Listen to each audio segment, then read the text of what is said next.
Hi everyone, back again with another video for you. Today we're going to make some chicken pilau rice. For that, what we've got here is a kilo of chicken thighs, a kilo of white basmati rice. Alongside that you need about 3 medium onions, 2 tomatoes, 1.5 bulbs of garlic, quite a big chunk of ginger. I'm also going to add some chickpeas into this. Now that's optional, completely optional. My kids like it with a bit of chickpeas, but you can add it for a bit more texture in the rice. You don't have to though, that's entirely up to you. In terms of what you need with the herbs and spices, I've got here 2 tablespoons of salt. It's quite a lot, you might think, but obviously you're going to add it into the rice and the water, which some of it will drain away. So 2 tablespoons of salt. I've got a teaspoon of peppercorns, half a tablespoon of cumin seeds, half a tablespoon of ground coriander, and then a tablespoon of coriander seeds. You don't have to add both, you can just add one. You don't really have to add the coriander seeds, but it is well worth it because you do get that extra flavour through there. I've got half a tablespoon of chili flakes. You can add more or less depending on your spice choice. I've also got a tablespoon of garam masala, 2 black cardamom, 2 sticks of cinnamon or cassia bark, a teaspoon of cloves, and then 1 dried chili. Again, that's optional. You can add more or less dependent on your choice of spice. This will serve a family of 5 or 6 quite easily. So you can reduce the amounts that you need based on how much you need it for. But that's what you need. First thing we're going to do, you're going to wash the rice through, and then you're going to let it soak in some warm water. So make sure you wash it with warm water, wash it through a few times, and then you're just going to leave it to soak in some warm water. And while you do that, I'm just going to cut up all the onions and the tomatoes and everything and start cooking our chicken.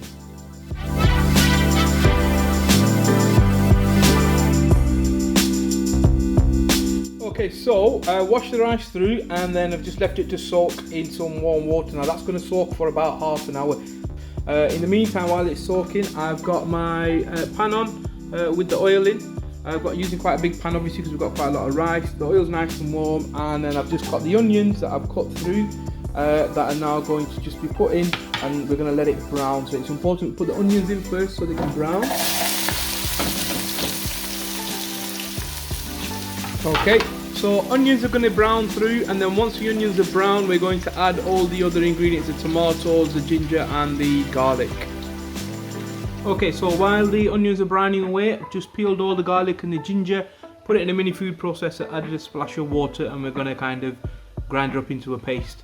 Now you could say, well, why don't you just use garlic or ginger paste? You can do, in fact a lot of people do. I prefer to use the fresh ingredients. Might be a little bit extra work. If you don't want to do that little bit of extra, just use garlic and ginger paste instead. Okay, so the onions are nice and brown now. They need to be about this brown. Don't be scared, think that you might be burning them. But you need to make sure they're about this brown, and then you're going to add a small splash of water just to bring the colour out. And you're going to, once you've added the water, you're going to give it a bit of a stir.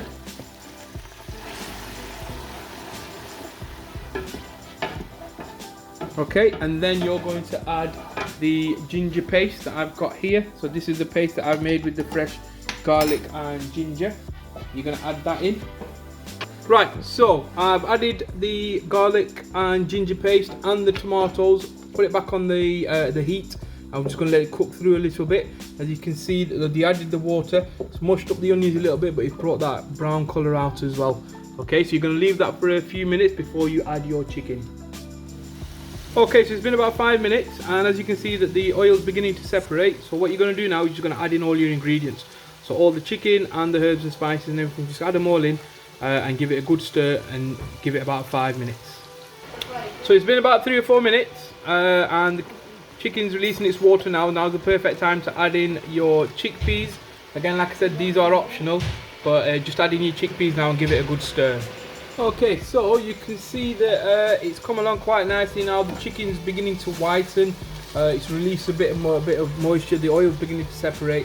Now you're going to add the water and bring it to a boil before you add your rice. Now I use the traditional yogurt pot method. Okay, I just filled this yogurt pot up with rice, to measure my rice out.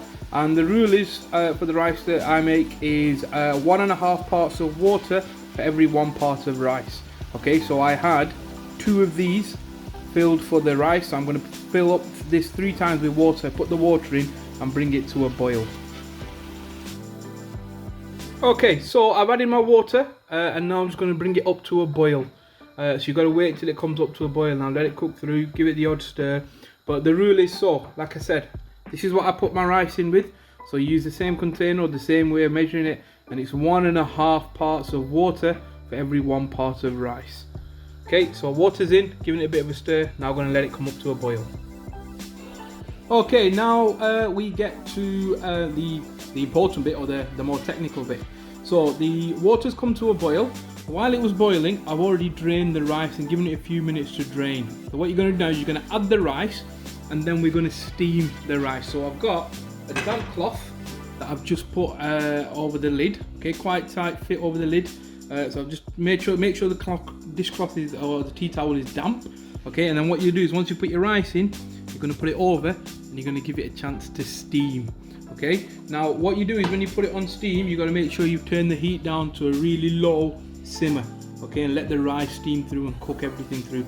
We have a hot plate, and what we're going to do is we're going to put the hot plate on the fire and then put the pot on top of the hot plate and then do it that way as well. So what you're going to do now, you're going to put we're going to put the rice in and we're going to steam it.